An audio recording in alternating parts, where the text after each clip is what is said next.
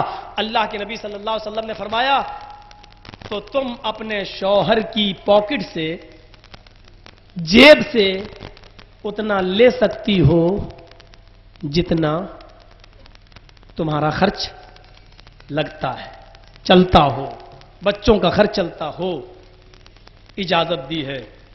یہ مسئلے مولوی لوگ نہیں بتاتے ہیں کیونکہ عورتیں پھر ناجائز فائدہ اٹھاتی ہیں.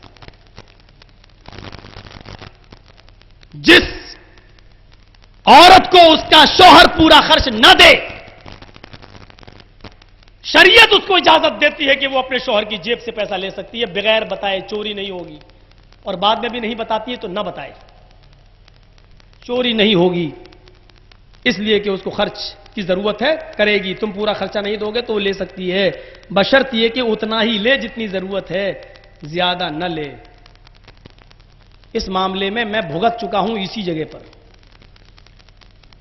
3 سال پہلے میں بھی اپنی بیوی کو لے کے یہاں آیا تھا اور یہی مسئلہ میں نے یہاں چھیڑ دیا تھا اور بتا دیا تھا تو دوسرے دن میری ہی شیروانی کی جیب سے 5000 روپے غائب ہو گئے تھے یہیں پر.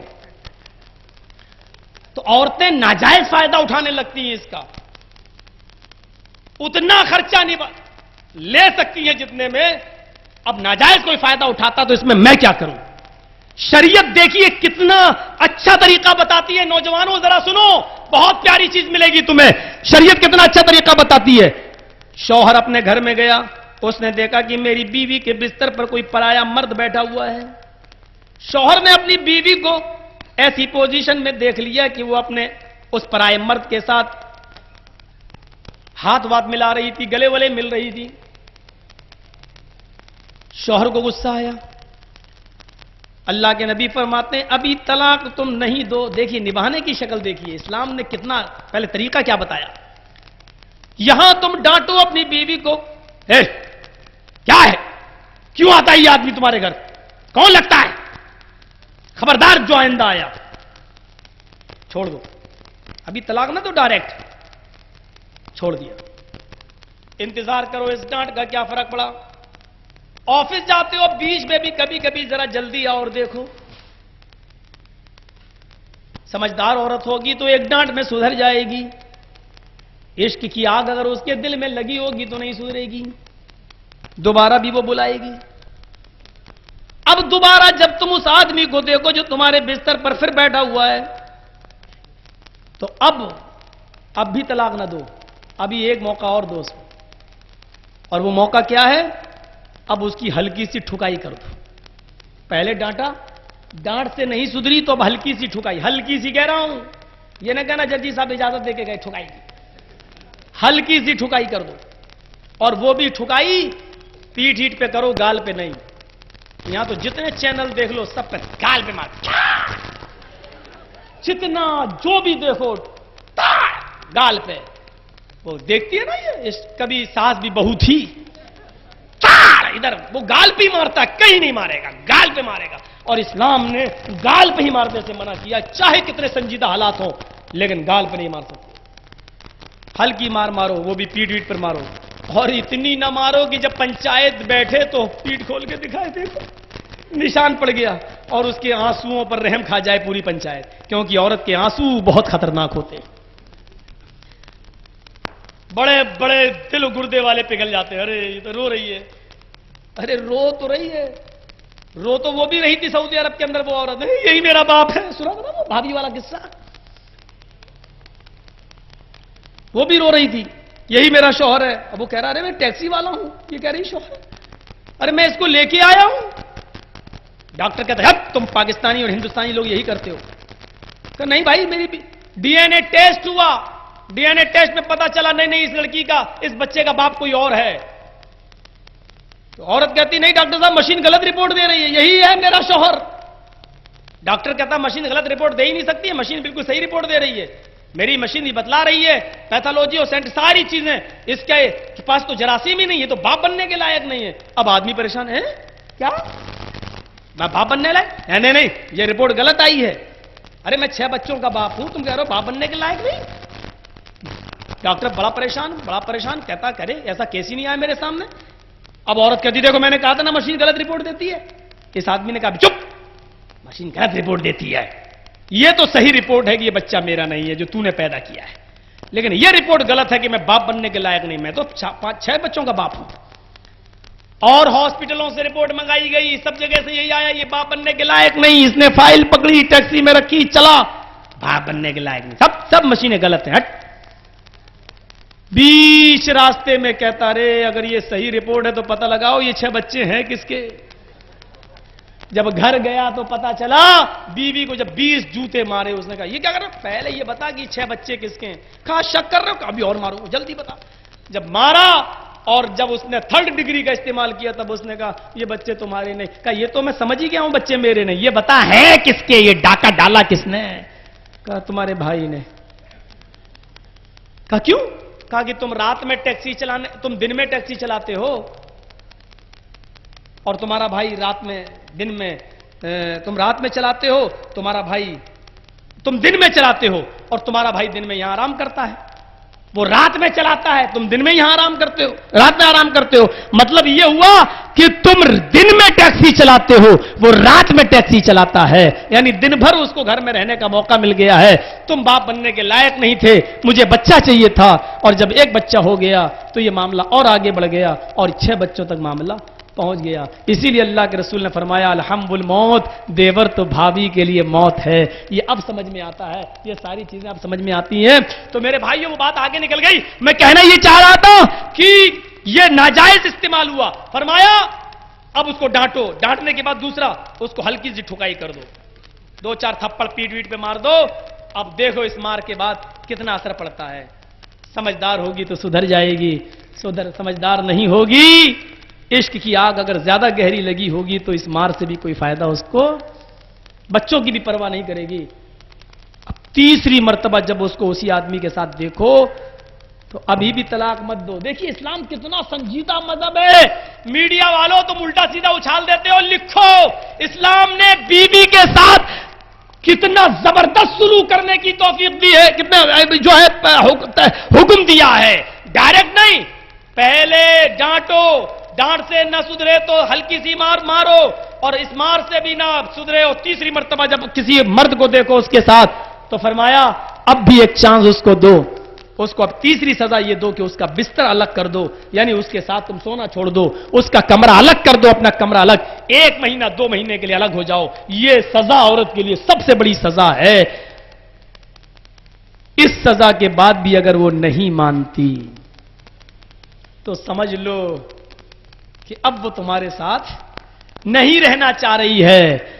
جب اس سزا الگ کر دینے کے بعد بھی وہ نہیں مان رہی ہے، وہ لڑکا آ رہا ہے، تو اب اسلام یہ کہتا ہے کہ ابھی بھی چانس ہے تمہیں سمجھانے کا اس کو ڈائریکٹ تینوں نہ تھوپ دو دھائیں دھائیں دھائیں، بلکہ اس کو ایک طلاق دو، جب وہ نہا لے دھل لے پاک ہو جائے صاف ہو جائے تب اس سے کہو کہ میں نے تجھے طلاق دی۔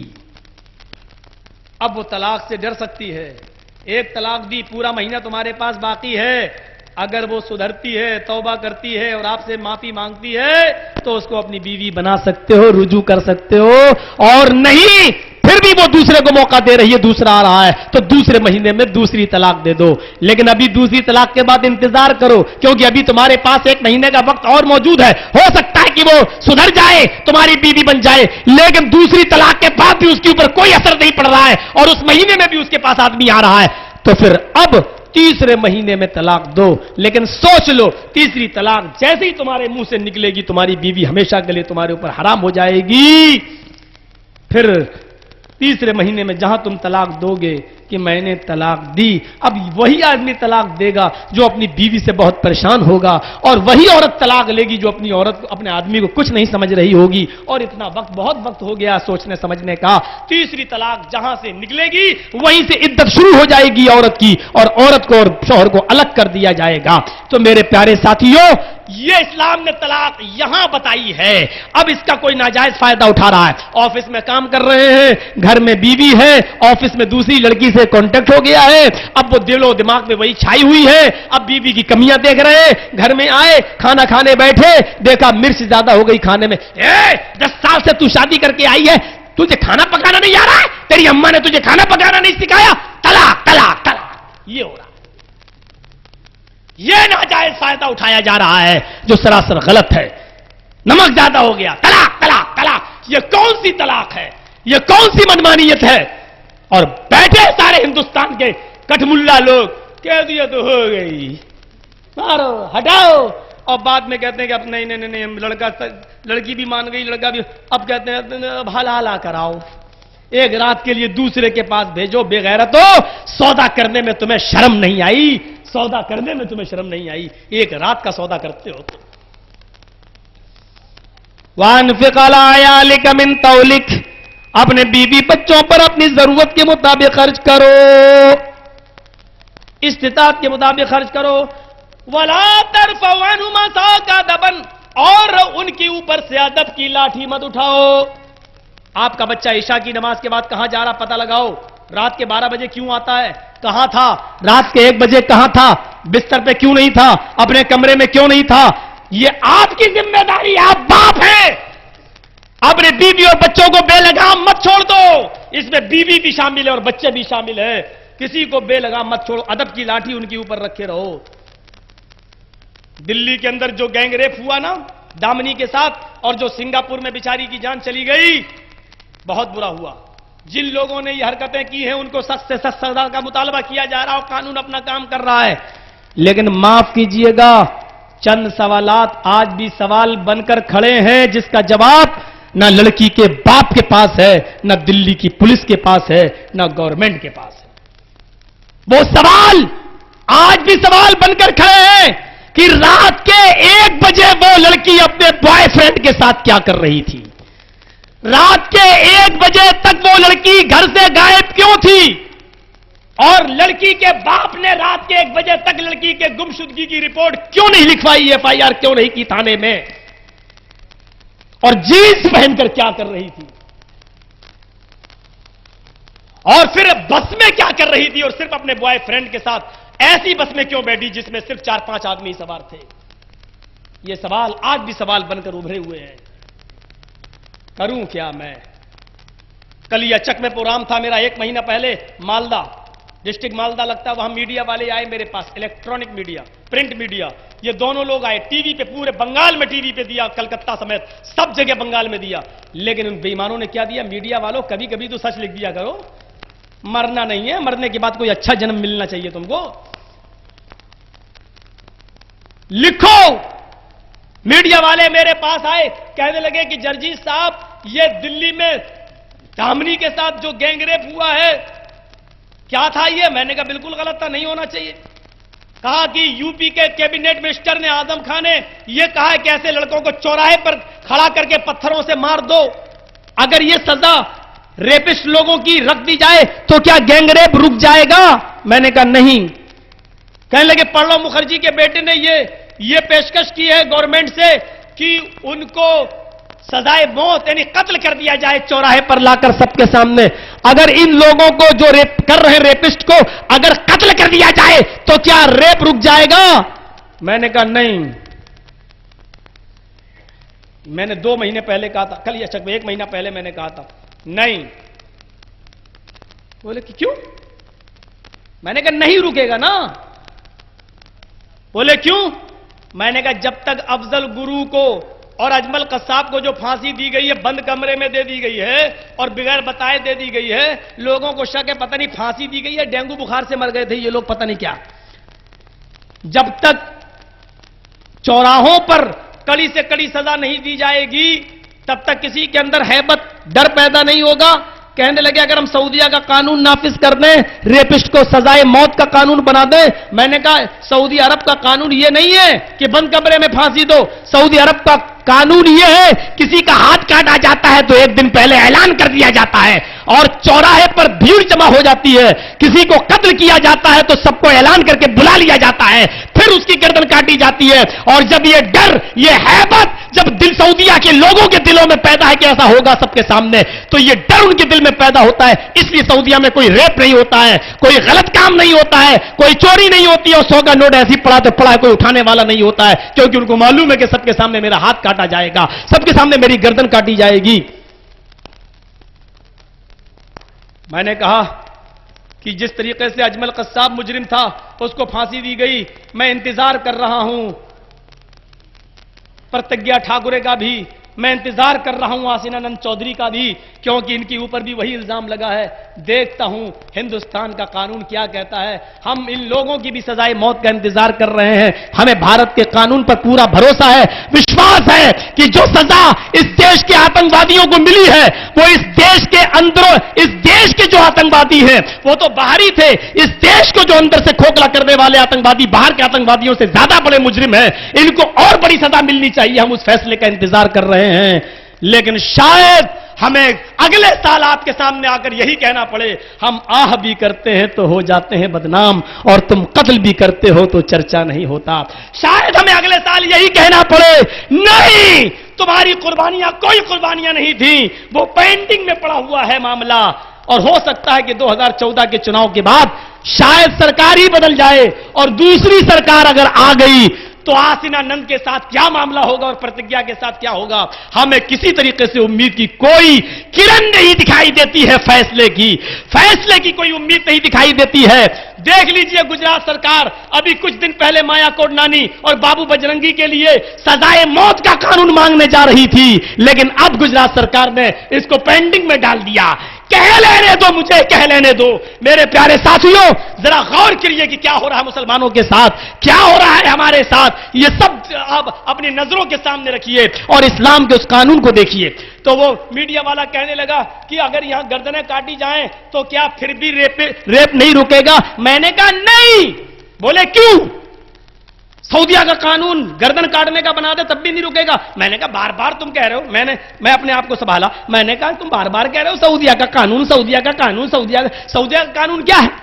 میں نے کہا سعودیہ کا قانون یہ ہے لڑکیاں وہاں جینس نہیں پہنتی ہیں. تم یہ قانون نافذ کر سکتے ہو؟ کر کے دیکھو. وہاں لڑکیاں کالج میں لڑکوں کے ساتھ بیٹھ کر نہیں پڑھتی ہیں. اگر جینس پہنتی بھی ہیں تو اوپر سے ان کا برقع اور نقاب ہوتا ہے جو ان کی جینس کو چھپائے ہوئے ہوتا ہے, جینس دکھتی نہیں ہے ان کی. لڑکیوں کے پارک الگ ہوتے ہیں اور لڑکوں کے پارک الگ ہوتے ہیں. میرے ساتھیوں نے مجھے وہاں بلایا تھا جالیات کے, میں خود وہاں میں نے اپنی آنکھوں سے دیکھا ہے. وہاں جبیل میں, قصیم میں, بریدہ میں, طائف میں, دمام میں, ریاض میں, خبر میں ان تمام جگہوں پر میں نے پروگرام کیے, مکہ میں اور مدینہ میں. اپنی آنکھوں سے دیکھا ہے میں نے جو پارک ہوتے ہیں. 10 سال سے بڑی لڑکی لڑکوں کے پارک میں نہیں جا سکتی ہے اور 10 سال سے بڑا لڑکا عورتوں کے پارک میں نہیں جا سکتا ہے. ہم نے کہا وہاں پردہ اور وہاں حیا کا یہ عالم ہے, تم ایسا نظام قائم نہیں کر سکتے ہو یہاں. ہم نے کہا یہاں تو یہ حال ہوتا ہے. 14 فروری کو دیکھ لو, ویلنٹائن ڈے کے دن پارکوں کا حال دیکھ لو, منہ سے منہ لگائے ہوئے ایسے بیٹھے رہتے ہیں جیسے کتے اور کتیے. دیکھ لو یہاں میڈیا والوں کو میں نے جب مخاطب کر کے کہا کہ ایسے بیٹھے رہتے منہ سے منہ لگائے ایسے کتے کتیاں، ہم نے کہا تم سے اچھا کام تو شیو سینا والے کر رہے ہیں بمبئی کے اندر، لاٹھیوں میں تیل لگا لیتے ہیں اور مار کے بھگاتے ہیں ان جوڑوں کو، کم وقتوں کا بھارت کی سنسکرتی کو بدل رہے ہو۔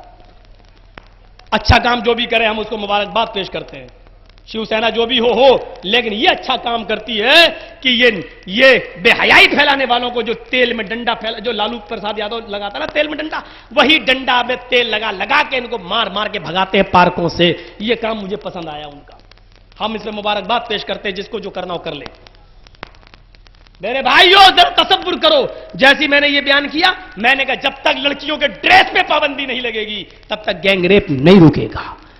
اس بے ایمان پیپر والے نے دوسرے دن کیا دے دیا، میری کٹنگ شاید رکھی ہوگی میری اٹیچی میں یا کہیں بھول گیا ہوگا، دیکھو میرے پاس رکھی ہوگی، پیپر میں صاف آ گیا تھا پہلے ہی ہیڈنگ میں، اس میں مولانا جرجیز کا طالبانی بیان۔ جب میں نے یہ بیان دیا، انٹرویو یہ دیا کہ جب تک لڑکیوں کے ڈریس پہ پابندی نہیں لگے گی، تو اس کو میڈیا والوں نے کیا لکھ دیا، مولانا جرجیز کا طالبانی بیان۔ جلسہ دوسرے دن بھی وہاں تھا، 2 دن کا جلسہ تھا، میں دونوں دن تھا۔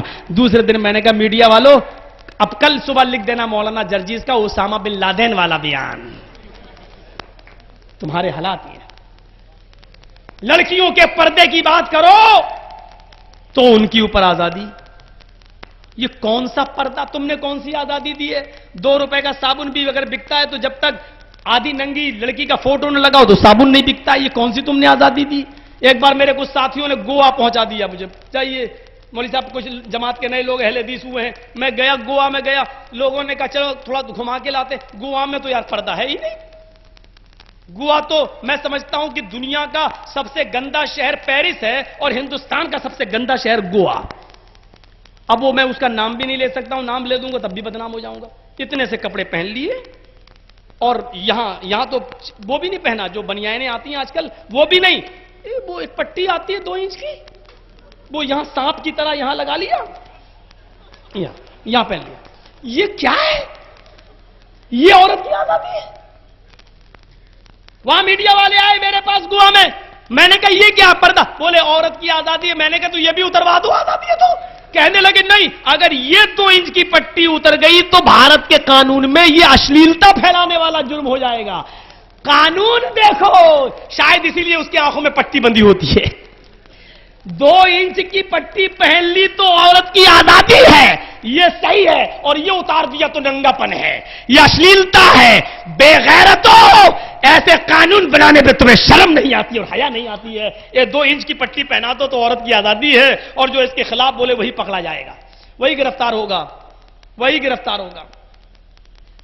بدقسمتی دیکھیے، بمبئی میں گیا، ایک تقریر ہو رہی تھی، زیادہ دن نہیں ہوئے ہیں، میں نام نہیں لوں گا، فلمی دنیا کی ایک ہیروئن میرے اسٹیج پہ چلی آئی، آتی ہے کیا کریں، مجبوری ہے میرے ساتھ، سب نیتا لوگ بھی آ جاتے ہیں اور لوگ منع بھی نہیں کرتے ہیں، چلی آئی بمبئی کے اندر، بتا رہا ہوں میں بمبئی کے اندر، اور یہ علاقہ ہے باندرا کا، ایک ہیروئن چلی آئی، میں نام نہیں بتانا چاہتا ہوں، آئی اور یہ دلی کے گینگ ریپ پہ بہت اس نے آنسو بھائے، روئی، گڑ گڑائی، بہت برا ہو رہا ہے، بہت برا ہو رہا ہے، بہت برا ہو رہا ہے۔ سر دھرم سمیلن تھا، سب کو اپنی اپنی بات کہنے کا حق تھا اس میں، مسلمانوں کی طرف سے میں اس وقت وہیں تھا، مجھے بلایا، سارے دیوبندی بریلوی اور شیعہ لوگوں نے مجھے اپنی طرف سے فکس کر لیا، نہیں ہماری ترجمانی تم کرو گے، مسلمانوں کی طرف سے تم جاؤ گے۔ میں گیا اور ہر جگہ لاسٹ میں ڈھکیلا جاتا، بمبئی میں بھی لاسٹ میں ٹائم ملا، اس ہیروئن کے بعد ایک اور بولی، ایک اور کوئی بولا، نیتا تھا وہ بمبئی کا اور آپ ہی کے علاقے کے اعظم گڑھ کا تھا، بس اتنا ہی بتا دوں اور زیادہ نام نہیں لوں گا، یہ بولے، اور اس کے بعد میرا نمبر آیا، میں نے کہا مگر مچ کے آنسو بہانے والے یہاں بہت لوگ آئے، عورتوں کی گینگ ریپ پہ بہت لوگ روئے،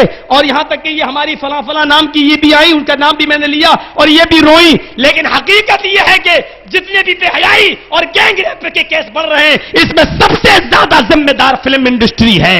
آپ جیسی ہیروئنیں ہیں، جب ایسے گانے بناؤ گی الٹے سیدھے، یہ شیلا کی جوانی، کیا ہوگا اس قوم کا؟ منی بدنام ہوئی ڈارلنگ تیرے لیے، تیرے باپ کا راہ چل رہا ہے۔ جب یہ تم حرکتیں کرو گی اور اس طریقے کے گانے بناؤ گی تو گینگ ریپ نہیں ہوں گے تو کیا لڑکے تمہیں اپنی بہنیں سمجھیں گے؟ میں نے بیان کیا کھل کر، ہو سکتا ہے شاید یہاں کے لوگ ہمارے ان جملوں پر ناراض ہوں، لیکن کوئی فرق نہیں پڑتا میرے اوپر، میں بھی اب اتنے لوگوں کو نظر انداز کرنے لگا ہوں۔ ہمارے یہاں کا ایک آدمی بہت بولتا اور لکھتا ہے ملائم سنگھ کے خلاف، لیکن ملائم سنگھ اس کو گھاس نہیں ڈالتا، اگر ایک لفظ بھی بول دے گا تو وہ ہیرو بن جائے گا۔ تو اب ایسے لوگوں کو ہم کچھ گھاس ہی نہیں ڈالتے ہیں، کیونکہ مولانا ابوالکلام آزاد کی میں نے پڑھی ہے سیرت، اس میں لکھا ہے کسی کو مارنا ہو تو اس کا نام لینا بھول دو، کسی کو دفن کرنا ہو تو اس کا نام لینا چھوڑ دو۔ ہم نے ایسے لوگوں کا نام لینا چھوڑ دیا، چونکہ یہ وہاں موجود تھی اس لیے میں نے اسلام کی دعوت وہاں دی، اور میں نے یہ کہا کہ سب سے زیادہ ذمہ دار ایسی ہی لوگ ہیں۔ یہ جب گانے بنائیں گے تو کیا ہوگا، یہ گینگ ریپ نہیں ہوں گے تو اور کیا ہوگا۔ تو پھر مائک پکڑ کے کیا کہتی ہے، تو ساری پابندی تو اسلام نے عورتوں ہی پہ لگائی ہے، بس مرد 4 شادی کرے عورت ایک ہی۔ ہم نے کہا تم 1000 کرو، میرے باپ کا کیا جا رہا ہے، سارے الزام اسلام کے اوپر مت لگاؤ، اسلام نے ساری پابندی عورتوں پر لگائی نہیں۔ میڈیا والے ہوں تو لکھے اسلام نے پہلے مردوں پہ پابندی لگائی ہے، بعد میں عورتوں پہ پابندی لگائی ہے۔ دیکھیے قانون، یہ کہتے ہو نہیں اسلام نے عورتوں کو بند کر دیا ہے اور پابندی لگائی، نہیں، دیکھیے اسلام کا قانون۔ میڈیا والے ہوں تو لکھیں، انصاف کے ساتھ لکھیں، ان کو ان کے دھرم کا واسطہ، دھرم سچا ہوگا تو صحیح باتیں لکھیں گے، دھرم غلط ہوگا تو غلط باتیں لکھیں گے، اور اگر اچھا جنم لینا تو اچھی باتیں لکھنا، ورنہ کتا بلی چوہا بندر بنو گے تمہارے دھرم کے مطابق۔ کان کے پردے کھول کے سنو، اسلام نے مردوں پہ بھی پابندی لگائی ہے اور عورتوں پہ، پہلے مردوں پہ لگائی ہے۔ دیکھیے قرآن کیا کہتا ہے، قُل لِّلْمُؤْمِنِينَ يَغُضُّوا مِنْ أَبْصَارِهِمْ وَيَحْفَظُوا فُرُوجَهُمْ۔ اے نبی مومن مردوں سے کہہ دو، یہ مردوں پر پابندی ہے، اے نبی مومن مردوں سے کہہ دو، کیا کہہ دو، مردوں سے کہہ دو، یغضوا من ابصارہم، اپنی نگاہیں نیچی رکھیں، جب بھی وہ کہیں چلے، جب بھی وہ کہیں جائیں تو اپنی نگاہوں کو نیچا رکھیں، وَيَحْفَظُوا فُرُوجَهُمْ، اور اپنی شرمگاہ کی حفاظت فرمائیں۔ یہ 2 کام کوئی کر لے، نگاہیں نیچی، جب نگاہ ہی نہیں اٹھے گی تو ظاہر بات ہے کہ پیار اور محبت کا تیر نگاہوں سے چلتا ہے، یہ نگاہوں سے نگاہیں ملی تو یہ تیر دل میں اترا، اور دل کے راستے سے یہ تیر جاتا تو کہیں اور پہنچتا ہے۔ تو میرے بھائیوں، جب نگاہیں نیچی رہیں گی تو آدمی بہک نہیں سکتا، اس لیے کہ جب نگاہ نہیں بہگی تو دل نہیں بہکے گا، اور دل نہیں بہکے گا تو شرمگاہ نہیں بہکے گی۔ نگاہیں نیچی رکھو، مردوں سے کہا، اور وَيَحْفَظُوا فُرُوجَهُمْ، اور اپنی شرمگاہ کی حفاظت کرو۔ شرمگاہ کی حفاظت کے 2 معنی ہیں، ایک تو کپڑے ایسے پہنو گے جس سے تمہارا سطر چھپا رہے، اور دوسرا شرمگاہ کی حفاظت کا مطلب یہ ہے کہ اس کو جائز طریقے سے اپنی خواہش پوری کرو، ناجائز طریقے سے نہیں، یعنی شادی کر کے، نکاح کر کے اپنی بیوی کے ساتھ، یہ 2 طریقے نگاہوں کی حفاظت کے ہیں۔ تو اللہ تعالیٰ نے پہلے مردوں پہ پابندی لگائی، ہاں اب عورتوں پہ لگائی، لیکن ساتھ میں ایک چیز بڑھا دی، کیونکہ عورت کے اندر اٹریکشن ہوتا ہے، لڑکی کے اندر کھچاؤ ہوتا ہے، اس کی ہر چیز قیامت ہوتی ہے، اس لیے اس کے اوپر ایک چیز اور بڑھا دی۔ وہ چیز کیا بڑھائی سنیے، قُل لِّلْمُؤْمِنَاتِ يَغْضُضْنَ مِنْ أَبْصَارِهِنَّ وَيَحْفَظْنَ فُرُوجَهُنَّ وَلَا يُبْدِينَ زِينَتَهُنَّ۔ اے نبی اب مومن مردوں کے بعد یہ پیغام مومنہ عورتوں کو بھی سنا دو، عورتوں کو بھی سنا دو، اور کیا کہہ دو، اے نبی کہہ دو، اے عورتوں تم بھی اپنی نگاہیں نیچی رکھو، یغضضن من ابصارہن، اپنی نگاہیں نیچی رکھو، وَيَحْفَظْنَ فُرُوجَهُنَّ، اور اپنے سطر کی شرمگاہ کی حفاظت کرو۔ ایسے لباس نہ پہنو جو بھڑکاؤ ہو، ایسے ڈریس نہ پہنو جو بھڑکاؤ ہو، فرمایا تم اپنے سطر کی، اپنے شرمگاہ کی حفاظت کرو، وَلَا يُبْدِينَ زِينَتَهُنَّ، اور اپنے بناؤ سنگار کو، زیب و زینت کو، اپنے میک اپ کو، زیب و زینت کو، اور صاف صاف کیوں نہ کہوں، اپنی کریم کو، اپنی لپسٹک کو، اپنی فیئر اینڈ لولی کو، اپنے پاؤنڈز کو، اپنے سونے کے زیوروں کو غیر مردوں کے سامنے ظاہر مت کرو، ولا یبدین زینتہن، اور اپنے زیب و زینت کو ظاہر مت کرو، دکھاتی مت پھرو۔ اللہ تعالیٰ نے یہ تیسری چیز کا اضافہ کیا ہے۔ ایسا نہیں لگ رہا ہے جیسے یہ 2 چیزیں باڈی گارڈ کے طور پر دی گئی ہوں۔ میں ایک بار پاکستان گیا، کراچی، تو وہاں کی حکومت نے مجھے 2 باڈی گارڈ دے دی۔ میں نے کہا کیوں؟ بولے تمہیں ہندوستان خیریت سے جانا کہ نہیں جانا ہے؟ وہاں کے حالات ایسے ہیں، اللہ تعالیٰ رحم کرے۔ ہندوستان کا مسلمان وہاں سے لاکھ گنا بہتر ہے اور اچھا ہے، اور یہاں ہمیں پوری آزادی ہے۔ اللہ تعالیٰ ہمارے بھارت کی حفاظت فرمائے، اور جو ملک ہمارے ملک پر غلط نظریں ڈال رہا ہے، اللہ تو اس کو سدبدھی پردان فرما، اس کو عقل سلیم عطا فرما۔ میرے بھائیوں، بھارت سے زیادہ ہم یہاں ہیں، پاکستان سے زیادہ ہم یہاں ہیں ہندوستان کے اندر، وہاں 10 کروڑ ہیں تو ہم 30 کروڑ ہیں، ہم یہاں ہیں اور ان سے اچھی پوزیشن میں، آج دیکھ لیجئے وہاں کے کیا حالات ہیں، آپس میں لڑے جا رہے ہیں۔ میں جانتا ہوں یہ سب امریکہ کی پالیسی ہے، لیکن لڑ تو رہے آپس میں، وہ تو اپنا مقصد میں کامیاب ہو گیا، وہ یہی چاہ رہا تھا کہ یہ لوگ آپس میں لڑیں اور وہ اپنے مقصد میں کامیاب ہو گیا۔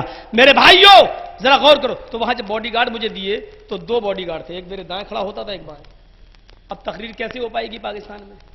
جب میں بولتے بولتے جوش میں آتا تھا اور یوں کرتا تھا تو دیکھتا تھا باڈی گارڈ کھڑا ہے، تو ساری گرمی نکل جاتی تھی، اور بولتے بولتے جو یہاں کرتا تھا تو یہاں بھی باڈی گارڈ کھڑا ہے، تو ساری، تو اب وہ تقریر جو پاکستان میں بول لیا وہ دنیا کے ہر ملک میں بول لے گا۔ میں نے دیکھا رہی تو دائیں بائیں بڑا معاملہ برا ہے، بہرحال میں بول دیا، کمانڈو بلیک وہ پہنے ہوئے تھے ویلے، تو اس کا مطلب کیا ہوا؟ دائیں بائیں باڈی گارڈ، بیچ میں ایک اہم شخصیت ہے۔ جرجیت صاحب آپ میری نظر میں اہم ہیں، یہ دونوں باڈی گارڈ آپ کی حفاظت کر رہے ہیں، اگر یہ دونوں باڈی گارڈ بھگ گئے، ہٹ گئے تو آپ اہم نہیں رہے، کوئی بھی آپ کو شوٹ کر سکتا ہے۔ جھارکھنڈ میں گمانی ایک جگہ ہے، پروگرام ہوا، وہاں ہماری جماعت کے اہل حدیث ایک عالم ودھائک بھی ہیں، نیتا بھی، عقیل اختر مکی، مکے سے فارغ ہے، وہ نیتا بھی ہیں، ایم ایل اے ہیں، تو ان کے باڈی گارڈ لے کے چل رہے تھے، ہم لوگ ان کے جلسے میں گئے تو 2 باڈی گارڈ ان کے ساتھ تھے، ایک دائیں ایک بائیں، تو یعنی اس کا مطلب یہ ہوا کہ بیچ میں جو ہے وہ اہم ہے، اور دائیں بائیں باڈی گارڈ جب ہٹے تو بیچ والا آدمی کبھی بھی بھگ گیا، کبھی بھی جا سکتا ہے۔ اللہ تعالیٰ نے عورت کو 3 چیزیں بتائیں اور بیچ میں کیا بتایا، ذرا غور کیجئے، بیچ میں کیا بتایا؟ قُلْ لِلْمُؤْمِنَاتِ يَغْضُضْنَ مِنْ أَبْصَارِهِنَّ، اے نبی عورتوں سے کہہ دو اپنی نگاہیں نیچی رکھو، یہ 3 چیزیں، پہلی چیز اپنی نگاہیں نیچی رکھو، بیچ میں کیا ہے؟ وَيَحْفَظْنَ فُرُوجَهُنَّ، اور اپنی شرمگاہ کی حفاظت کرو، اور تیسری چیز کیا ہے؟ وَلَا يُبْدِينَ زِينَتَهُنَّ، اور اپنے بناؤ سنگار کو ظاہر نہ کرو، تو بیچ میں شرمگاہ اور دائیں بائیں کیا ہے؟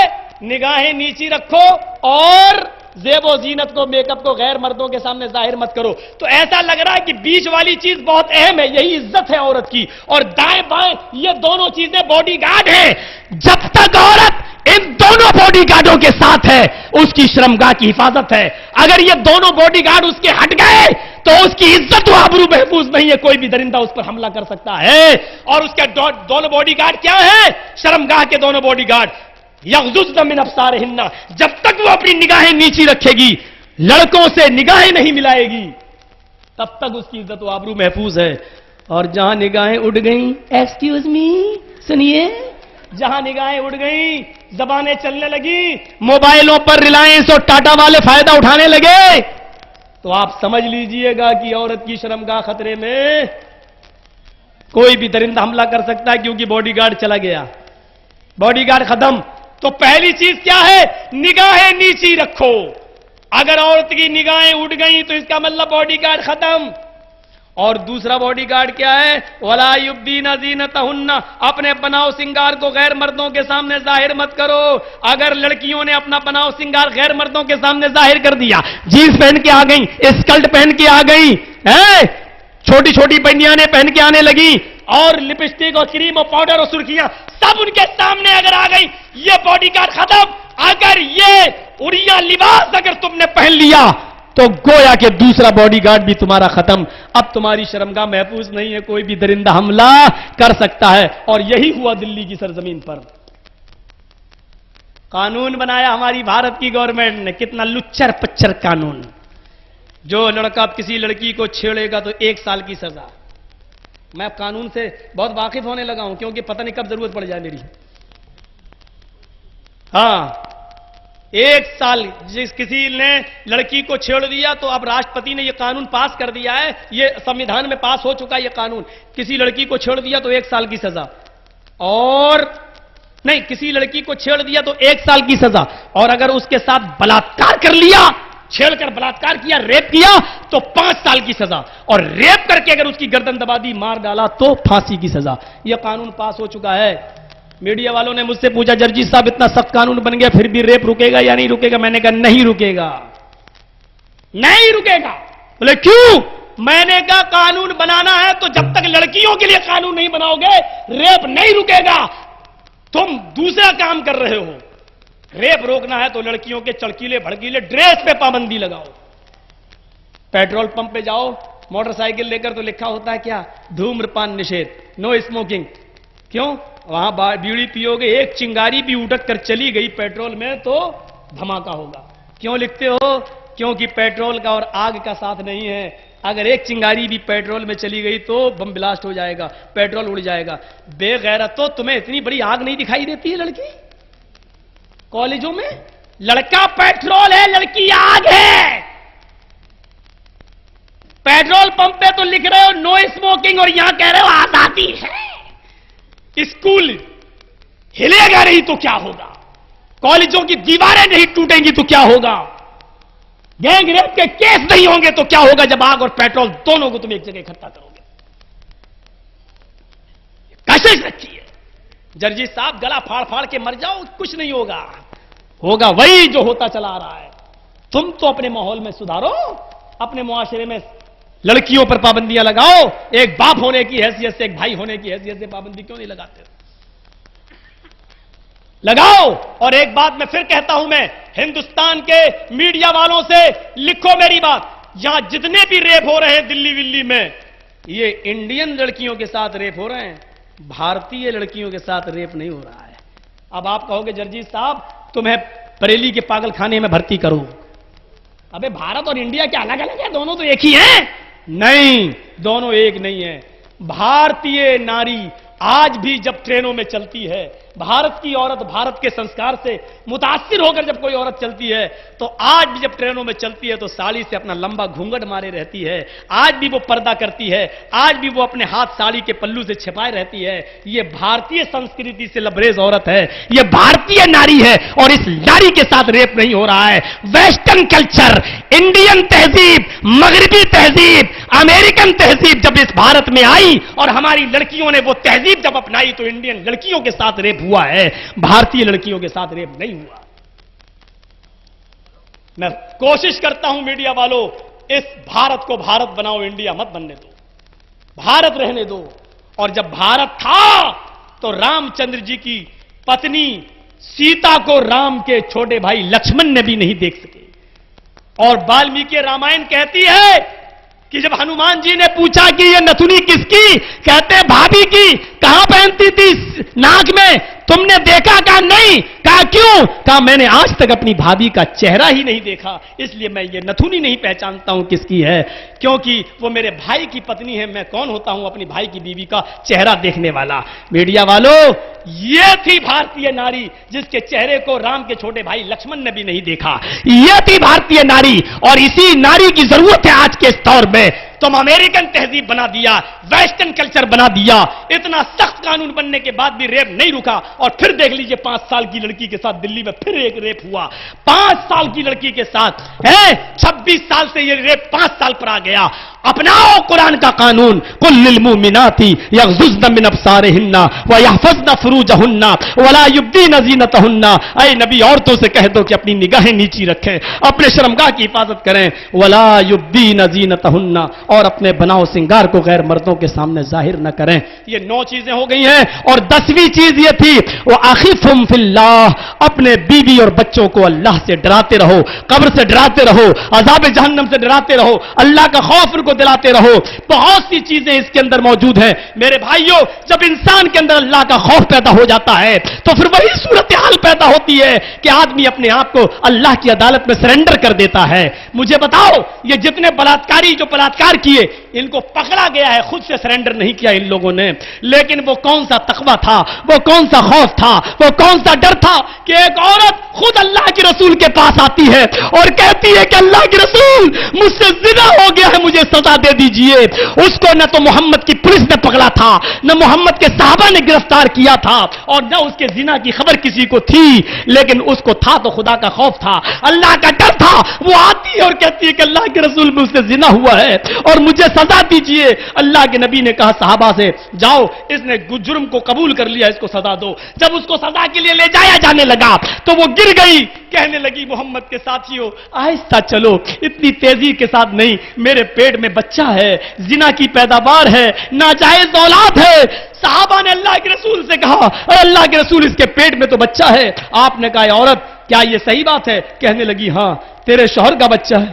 نہیں. اے اللہ کے رسول یہ زنا کی پیداوار ہے، زنا ناجائز بچہ ہے، غلط بچہ ہے. آپ نے کہا غلطی تو تیری ہے، اس بچے کی تھوڑی ہے۔ میڈیا والوں، اسلام تو ناجائز بچوں کو بھی گرانے کی اجازت نہیں دیتا ہے۔ لکھو، پوائنٹ لکھو۔ آپ نے کہا یہ غلطی تیری ہے اور اس آدمی کی ہے جس نے تیرے ساتھ منہ کالا کیا ہے۔ اس بچے کی کیا غلطی ہے جو تیرے پیٹ میں پل رہا ہے، تو اس کو کیوں مارنا چاہتی ہے؟ کہا اللہ کے نبی، یہ بچہ اگر زندہ ہو گیا، پیدا ہو گیا اور مجھے اس کے پیدا ہونے کے بعد مارا گیا تو یہ بچہ جب بڑا ہوگا اور اپنے باپ کا نام نہ پائے گا تو مجھے بہت گالی دے گا۔ کیا سوچے گا کہ میری ماں کتنی نالائق تھی؟ اے اللہ کے نبی، اس کی گالیوں سے بچنے کے لیے میں چاہتی ہوں کہ میں مر جاؤں اور یہ پیٹ کا بچہ بھی میرے پیٹ میں مر جائے میرے ساتھ۔ فرمایا نہیں نہیں، اس بچے کو بھی پیدا ہونے کا پورا حق ہے، اس کو بھی بڑے ہو کر نماز پڑھنے کا، روزہ رکھنے کا، حج کرنے کا، زکات دینے کا حق ہے، اس بچے کو بھی اپنی جنت بنانے کا پورا حق ہے۔ جاؤ، ابھی تمہیں قتل نہیں کیا جائے گا، جب بچہ پیدا ہو جائے تب آنا۔ یہ بیچاری چلی گئی اور جب یہ بچہ پیدا ہو گیا، غور کرو، جب اللہ کے نبی نے اس کو چھوڑا تو پولیس کے حوالے نہیں کیا، اس کو 9 مہینے کی ریمانڈ پہ لے لو، اس کو 14 دن کی ریمانڈ پہ لے لو۔ نہیں نہیں، جو اللہ کے ڈر سے میرے پاس آئی ہے وہ دنیا کی کس کونے میں بھاگ سکتی ہے، وہ کہاں جائے گی؟ اگر آج میرے دنیا کے عذاب سے بچ گئی تو قیامت کے دن اللہ کے عذاب سے کیسے بچے گی؟ جانے تو اس کو، اے عورت جہاں جانا چاہے جا جا، تیری نہ پولیس پیچھا کرے گی نہ تیرا کوئی آدمی تیرا پیچھا کرے گا، جب بچہ پیدا ہو جائے تب آنا۔ اس کو اللہ کا ڈر اتنا تھا کہ جب بچہ پیدا ہو گیا 9 مہینے کے بعد تو وہ فوراً لے کے آئی، کہنے لگی اللہ کے نبی یہ بچہ ہے لے لیجئے۔ آپ نے اس بچے کو لے لیا، فرمایا جاؤ اس عورت کو سنسار کر دو۔ میڈیا والوں، ناجائز بچہ ہے جس کو ہماری زبان میں کہا جاتا ہے حرامی اولاد، ناجائز بچہ ہے، حرامی اولاد ہے، لیکن محمد رسول اللہ اس کو اپنی گود میں لے لیتے ہیں۔ اللہ کے نبی اس کے گالوں کو چوم رہے، اس کو اپنے سینے سے لگا رہے ہیں، یہ نہیں کہہ رہے ہیں کہ یہ ناجائز حرامی بچہ اس کا تو باپ ہی نہیں ہے، ہٹاؤ ہٹاؤ، یہ نہیں کہہ رہے ہیں۔ وہ رحمت للعالمین بن کر آنے والی ذات بچوں کے لیے بھی کیسی رحمت، یہاں تک کہ ناجائز بچے کو بھی اپنی گود میں لیتے ہیں اور صحابہ کو حکم دیتے ہیں جاؤ اس عورت کو سنسار کر دو۔ جیسی صحابہ اس عورت کو لے کے جانے لگے، یہ بچہ رونے لگا، شاید بھوک کی وجہ سے۔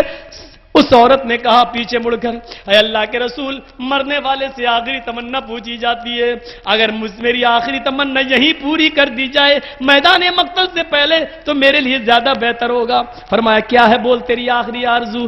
کہا اللہ کے رسول ایک بار آخری مرتبہ اس بچے کو میری گود میں دے دیجئے، میں اس کو اپنی پستان سے لگا لیتی ہوں اور آخری مرتبہ میں اس کو دودھ پلا دیتی ہوں۔ یہ بچہ بھوکا ہے اور بھوک کی وجہ سے رو رہا ہے، میں چاہتی ہوں کہ اس بچے کو اپنی پستان کا دودھ آخری بار پلا لوں، یہی میری آخری تمنا ہوگی۔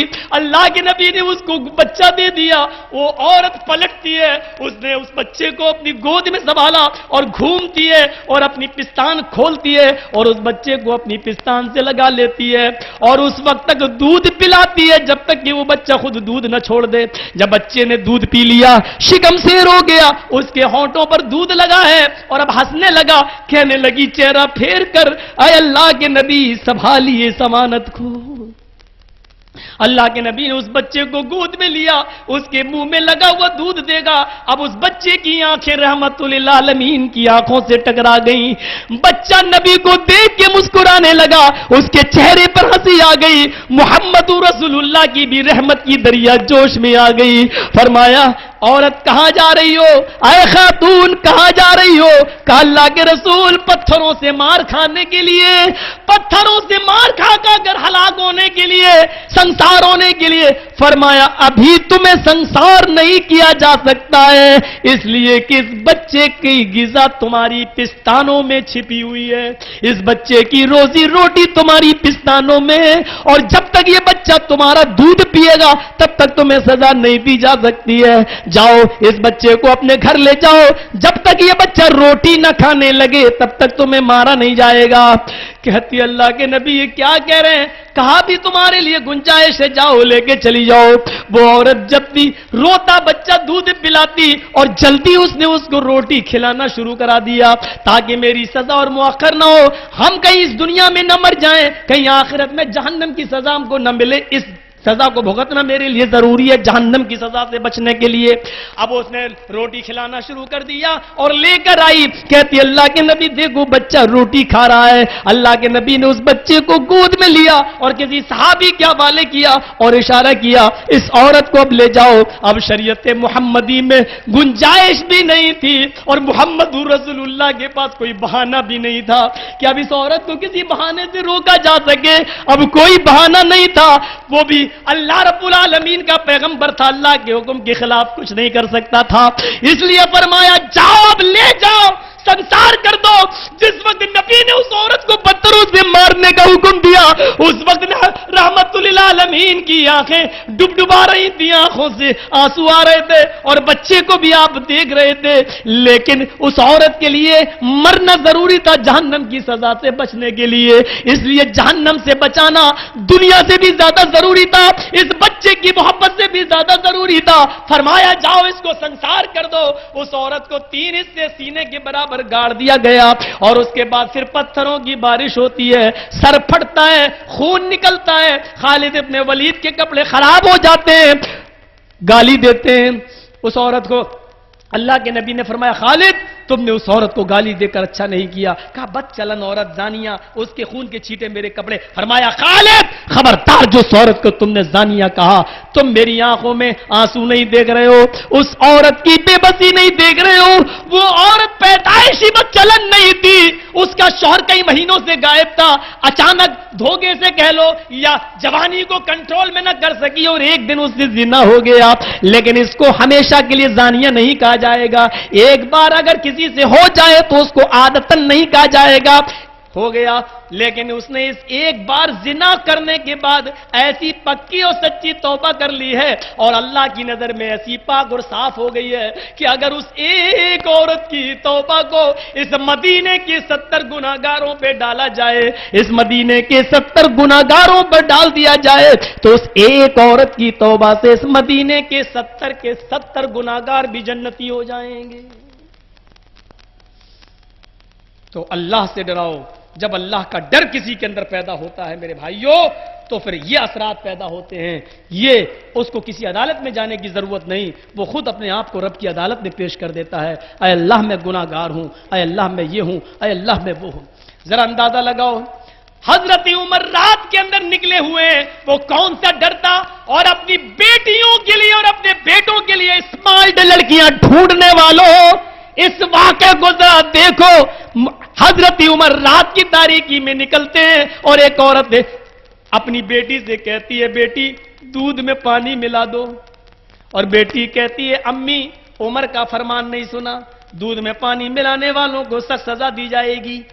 ماں کہتی ہے بیٹی اس وقت عمر تھوڑی دیکھ رہا ہے, رات کا اندھیرا ہے, ملا دو. بیٹی کہتی ہے عمر نہیں دیکھ رہا ہے تو کیا ہوا, عمر کا رب تو دیکھ رہا ہے. وہ کون سا جذبہ تھا, وہ کون سا تقویٰ تھا, وہ کون سا خدا کا خوف تھا کہ یہ چیخ اٹھتی ہے ارے ماں عمر نہیں دیکھ رہا ہے تو کیا ہوا, عمر کا رب تو دیکھ رہا, میں دودھ میں پانی نہیں ملا سکتی. حضرت عمر نے اپنے غلام سے کہا خادم سے اس مکان کا نمبر نوٹ کرو. مکان کا نمبر نوٹ کیا گیا. صبح ہو کر ماں اور بیٹی دونوں کو بلایا, دونوں آئے. فرمایا یہ تمہاری بیٹی ہے؟ کہا ہاں. رشتہ کہیں کیا ہے؟ کہا نہیں. کہا میں امیر المومنین ہوں, مسلمانوں کا خلیفہ ہوں, میرا ایک بیٹا کنوارا ہے, میں اپنی ایک بیٹی کی شادی تمہاری بیٹی کے ساتھ کرنا چاہتا ہوں. مجھے تمہاری اس بیٹی کی اللہ سے ڈرنے والی لڑکی کی میرے گھر میں ضرورت ہے, مجھے اللہ سے خوف کھانے والی بہو کی ضرورت ہے. بتاؤ تم تیار ہو یا نہیں؟ اس ماں نے اپنے دامن پھیلا دیے, کہتی ہے اگر عمر امیر المومنین تیرا بیٹا اگر میرا داماد بن جائے تو اس سے بڑی میری قسمت کیا ہوگی. حضرت عمر نے یہ نہیں دیکھا کہ وہ دودھ بیچ کر اپنا گزر بسر کرتی تھی, یہ نہیں دیکھا کہ وہ کتنے غریب گھرانے کی تھی اور اس کو کتنا پیسہ اور جہیز ملے گا. آپ نے کہا اس لڑکی کی مجھے ضرورت اس لیے کہ یہ اللہ سے ڈرتی ہے اور اس اللہ سے ڈرنے والی لڑکی سے میرا